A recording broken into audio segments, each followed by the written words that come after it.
Welcome to our channel. If you want to design digital products to sell online, follow these step-by-step instructions to create marketable designs successfully. Step 1. Choose your digital product niche such as printable planners, social media templates, website themes, digital art, fonts, or educational worksheets.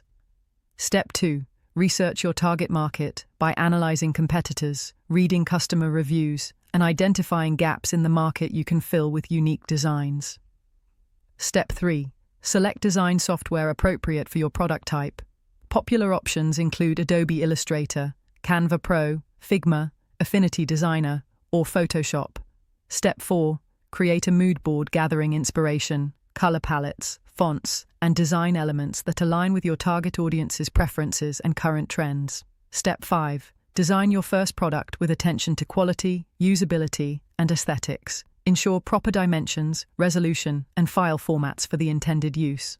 Step 6. Test your digital product by using it yourself or getting feedback from beta testers to identify any issues before listing for sale. Step 7. Create compelling mock-ups and preview images showcasing your product in use. High-quality visuals significantly impact sales on digital marketplaces. Step 8. List your products on platforms like Etsy, Creative Market, Gumroad, or your own website with detailed descriptions, clear usage rights, and competitive pricing. Don't forget to like this video and subscribe to our channel.